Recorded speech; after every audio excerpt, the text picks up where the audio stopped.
Hi guys! Welcome back to the Unraveling the World podcast. Before we get into today's episode, let's hear from our sponsors. This episode is sponsored by Anchor. If you haven't heard about Anchor, it's the easiest way to make a podcast. Let me explain it to you really quickly. To start off, it's 100% free, and there are creation tools that allow you to record and edit your podcast right from your phone or computer. Anchor will then distribute your podcast for you so it could be heard on Spotify, Apple Podcast, and many more platforms. In fact, you can make money from your podcast with no minimum listenership.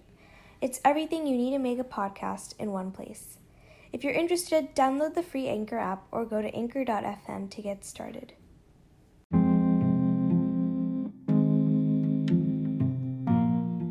Okay, so for this week's episode, we are joined with Pragathi Guruprasad. So Pragathi, we would love if you could just introduce yourself really quickly.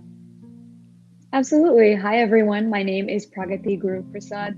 I am a model, actress, singer, and influencer. It is so wonderful to be here. Thanks for having me.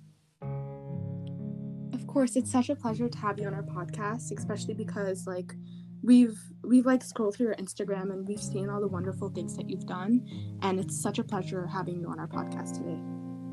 Thank you, guys. So to start up, Kavya, you can go. Okay, so to start off, since you are involved with a lot of singing and acting, one of my questions for you is, what's your favorite part about doing this and being in this industry? I think one of my favorite things about being a singer, being an actor, being able to do the many things that I get the opportunity to do and be in entertainment is really the ability to express yourself and to connect to other people through that art, whether it's through my songs, whether it's what I'm talking about, whether it's the way that I'm emoting or acting. I think that's one of the most special things, and to be able to not only connect to other people, but to relate to other people in that way, I think is definitely one of my favorite things about it. Yeah, so I feel like that's such an important thing that you just said. I feel like because I'm in high school right now, my goal is honestly not to I feel like a lot of people in my grade and outside have heard that a lot of people want to do something in the future that might not necessarily make them happy, but they just want to earn money or satisfy their parents. But I feel like the end goal is definitely to do something that you truly love and do something that you can fully express yourself. So I feel like that's very inspiring. So I had a quick question. So have you faced any discrimination or discrimination in the industry? Yeah, I think kind of going off of what you had said previously, it is pretty unusual for people of South Asian descent or people of color to be in entertainment, and I think that that's slowly changing, but we're kind of at the beginning of that revolution. And so it definitely has been difficult to break down some barriers and to feel a little bit more accepted in an industry that has been so dominated by people who don't look like us for such a long time, right? Yeah. And so I wouldn't say that I've encountered blatant racism necessarily, but I think that we're very slowly getting to the point where we're seeing more and more people of color within the industry, and until that really changes and we get to see ourselves just as much as we get to see any other kind of person, we will have to go jump through some hurdles until we get there. Yeah, I definitely agree with that advice. And another question I had for you was, when was the first time you realized that you wanted to get into acting and singing professionally, and what inspired you to get into this career? I think my mom played a very large part in me, taking music more seriously. For a very long time growing up, it was a very serious extracurricular that I did, and my parents definitely, nurtured that talent and really forced me to perform and compete and really grew that for me. But I think the big break was really making the decision to move to India and compete on a reality show. I think that introduced me to a whole new world of possibilities in terms of me being a musician. And I think that's kind of what made me realize that, wow, this is something that I can actually do full time. Yeah, that's incredible. I know that, especially with the support of your mother, it's just more comforting, and Yeah. they can be there when times get rough. So I wanted to ask, which one would you say you love more, spending time on, singing or acting? I think that's a really difficult question because I would say I've been singing for as long as I can remember. Acting is something that I've started doing more recently, so I would say I have a little bit less experience with it, but having to choose between the two is definitely difficult. Going back to the mom thing, would you say that you've like would you say that having your parents' support and stuff, I feel like that's something that's so important even for me. So what would you say to people who like don't have their parents' support, or like someone in their family like doesn't support them and they're trying to like pursue their dreams for their future? What would you say to them? I think that parental support, family and friends supporting you in what you do is so important. And I think it's even more important in an industry like this, just because it's so much more difficult to break through. Yeah. I definitely think that, of course, I've been absolutely blessed with my parents' support, but it's been kind of a learning for all of us in the sense that my mom has been the biggest pillar of support, but my dad, as much as supportive as he is, it comes with a sense of skepticism because you don't really know what you're getting yourselves into, right? Yeah. I think what's really helped me is learning alongside my parents, in the sense of anything that happens to this day. Like, I even had a call with my dad earlier today where I was trying to explain to him a certain concept that I had just learned. And I think when you start to realize that you need to tell them and you need to teach them in a way that they can also understand the industry and they can understand what you're doing, that really helps, because I feel like the lack of support is there because there's this sense that this career is not stable, or this industry is not stable. And I think the more and more you reach that point, the more and more they start to trust you. And, for people that don't necessarily have that support, if you really feel strongly about it and you really do believe that you have the talent to do it, I would still say go ahead and do it, and the support will come naturally as they see, what they're scared of. Yeah. And as an actress, you have played Have I Ever?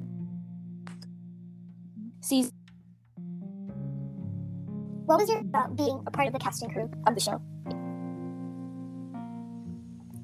Sorry, could you repeat that for me? Yeah, no problem. So you did play a role in season 1 of Never Have I Ever. So The show itself, and what was one of your favorite parts of it?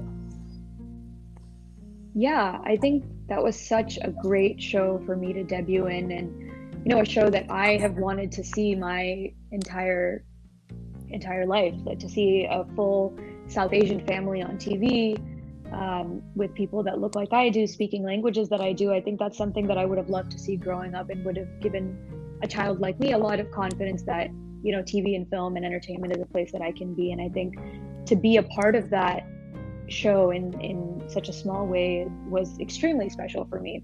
I think one of my favorite moments was definitely meeting and working with Mindy Kaling. That has obviously been a big bucket list item for me for so long, and for that to be my first time on a television set was extremely exciting. Yeah, like when we first decided to bring you on our podcast, like I first recognized you from Never Have I Ever, and I just thought, it was like it felt so surreal, and I was just, it just like, yeah, it was so nice to like, actually speaking with you also feels so great. And I feel like before, as I said before, like when I was scrolling through your Instagram and everything, it was so nice to see someone to like use their platform for good and stuff. And I feel like a lot of people don't do that. And we've talked about like, I think it's so great that so many people are using people like you, like people who look like me, are using their platform for the better. And Never Have I Ever is like one of the first shows that I've seen that like represented like mainly brown culture, that also like directs like to the American audience.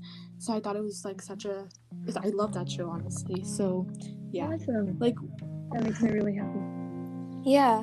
And talking about being South Asian, as a person of color, like a model yourself, how do you think race came into play in your career?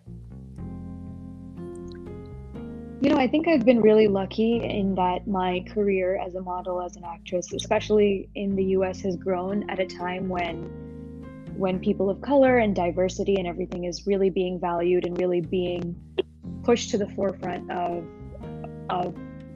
entertainment as a whole. And I think we're starting to see a lot more, not only people of color on television, but also a lot more people of color in makeup ads and commercials, on billboards. So many things that we were never a part of before. And I think for me to be a part of this industry when this revolution is happening is extremely special, because I'm sure that people even 5 or 6 years ago would have had a much more difficult time breaking into the industry, and a lot of people would have even given up, because it is still very difficult to be a person of color within this industry. And to be a part of it when we're really being valued for what we are is definitely, it's a very exciting time to be here. Yeah, and another question I wanted to ask was, in the future, what are some goals you have for yourself? I think there's a lot of short-term goals, there's a lot of long-term goals, but what I've realized, and I think those goals definitely help me push myself harder and work harder and kind of have a vision for the future. But what I've realized in looking back at my journey is that things have just, fallen into place and have kind of taken their natural course of time, that it's a little difficult when you have very strict goals in place and you're a part of an industry that, is so uncertain. Anything could happen tomorrow. That same thing could happen 5 years from now. It could happen 2 months from now. It's hard to be dead set on wanting something to happen within a certain amount of time, just because nothing is really in your hands outside of your craft. So I would say that, there's a lot of things that I would love to happen, but I think I have tried to start embracing the fact that I just need to work on myself. I need to work on my music. I need to work on my acting abilities. And there's a lot of things to work on in between those things, and the bigger and larger goals will fall into place as they should. So Pragathi, you mentioned all these things that what you need to work on. So what would you say is your, well, if you probably do, but you probably do have a weakness, and if so, what is it and how are you improving upon it? I think one of my biggest weaknesses is that I crave certainty. I crave a routine. I crave knowing things. And I think my career choice has really allowed for me has really taught me that I need to start letting go of things and just letting things happen naturally. And I think this ties back to what I was saying about goals as well, is that I'm a big believer of, things happen for a reason, and certain things happen when they need to happen. And what is meant for you will not pass you. And I think it's very easy to be able to say those things and say that you believe in those things, but when certain things happen, there's obvious disappointment or excitement or whatever it may be. And I think I need to start letting go of that craving for certainty and just let things happen as they do. Do you think when you are craving certainty, because I'm just like you, I crave certainty, I crave knowing what's gonna happen next Exactly, second. I yeah. oftentimes worry about the future, because that's something that I don't have control of. Of course.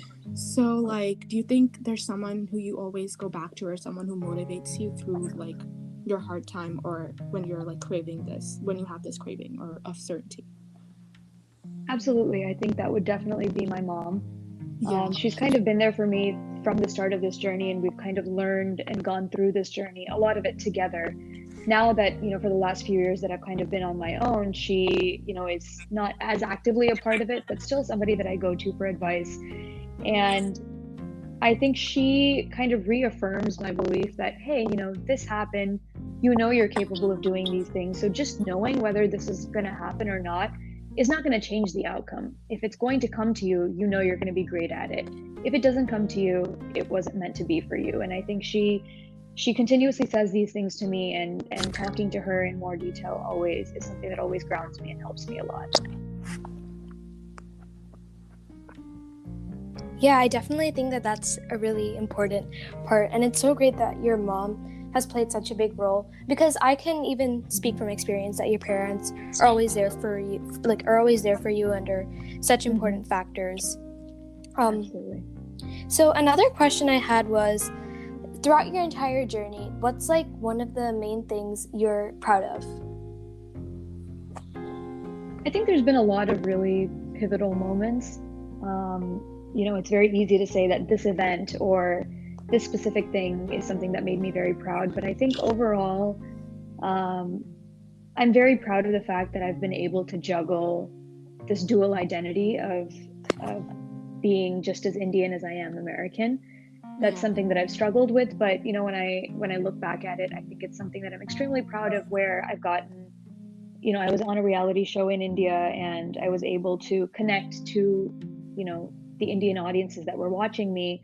But now, as I work more and more in Hollywood, I'm able to connect to American audiences as well. And I think that is something that is something about myself that I'm very proud of. So since you are, I assume that you are a confident person, yet if you ever don't feel confident in yourself, what is a simple task that helps tremendously? Yeah, I think I have a lot of moments of weakness where I don't necessarily feel confident in myself. I think, again, going back to speaking to people, speaking to your friends and family about the way that you're feeling. For me personally, over the years, I've found that, meditating, working out, singing, for me, these I would say these are my top 3 things, really help me ground myself and kind of find myself again. And I think when you push your body really hard and, spend time doing things that are outside of your comfort zone, you remind yourself of how strong you are and the incredible things that you're able to do. Yeah, we noticed that you like traveling. So do you think traveling is another thing that helps you ground yourself? Absolutely. I think meeting new people, being in a new place or a city is so exciting to me, and really kind of ignites a fire in me that's really hard to find when you do anything else. Yeah. Yeah. I really want to travel when I'm future. Absolutely. Because I feel like it's something that, I don't know, I feel like a lot of people want to travel with people with them. I feel like if I just had one person, like my best friend or like my sister or something, I feel like that would be extremely Absolutely. fun. You definitely should. Definitely should. I definitely will. What would you say has been like your favorite place that you've traveled to? Ooh, I think my favorite place is probably Norway. Ooh. Yeah. Why do you say that? I'm a really big outdoorsy person, and I think they have they have a culture that everyone is just outdoors all the time. They're either hiking or they're doing adventure activities. It's just such a beautiful place filled with so much culture. I would love to go back. Yeah. Yeah. So Pragathi, what are some goals you have in mind for the future? Goals in mind for the future. I think there's a lot there's a lot of goals that I've wanted to achieve, have had in mind in the past, that kind of thing. But I was saying earlier, I think that I've kind of just let it go, and although I have certain things that I would want to achieve by certain periods of time, I believe that I'm in an industry and a career path that is so uncertain. Anything could happen at any time. So as much as I would like to continue to work on myself and achieve certain things in my lifetime, I don't know if I necessarily have specific goals that I want to reach within a certain period of time. Mm-hmm. Yeah. And another question I wanted to ask is, since you do love traveling and you also balance it with like your acting and singing, how would you say, like because this industry can be very tentative, how do you keep a balance of everything? I think it's been really hard and something to figure out for sure. Just because I was in college, I was in high school. Now with, everything is very uncertain, but it's just hard to plan around it. I've just decided to, embrace life and make, whatever choices that I want to make. If I want to travel for fun, if I'm traveling for work, whatever it is. And, you consistently just have to be on your toes. You just need to be aware of what is important to you, how to schedule yourself into certain things, and what things you want to make time for. And I think once you prioritize those things in your mind, it's very easy to have everything in control. Yeah. And to kind of wrap up our interview for today, I wanted to ask, if you could go back early on in your career, what is one thing you wish you could have done differently? I don't think I would have done anything differently. Like I mentioned previously, I'm a big believer of everything, happens for a reason. Yeah. And although there have been a lot of very high moments, a lot of very, very low moments, I think all of those moments combined are what make me who I am and have brought me to the place that I'm at today. And so I don't think I would change anything about it. I've had a wonderful journey and I love embracing every bit of it. Yeah, I feel like that's such a nice way to kind of wrap up the episode, to believe like everything happens for a reason and like just let things fall into place for as someone like going back a little bit, like someone who like craves uncertainty, like as you're like very similar to me, I feel like, and as someone who craves that, I feel like it's very, really, very, very important to keep in mind that everything just happens for a reason. Yeah, definitely. I just wanted to say thank you so much for coming on our platform, Pragathi. It was really great. I appreciate it. Yeah, it was really great talking to someone with South Asian representation and someone who's accomplished so much in their life. Oh. Thank you guys. Thank you for having me. I appreciate it. Thank you so much. Bye. Of course, you guys have a good one. Bye. Bye.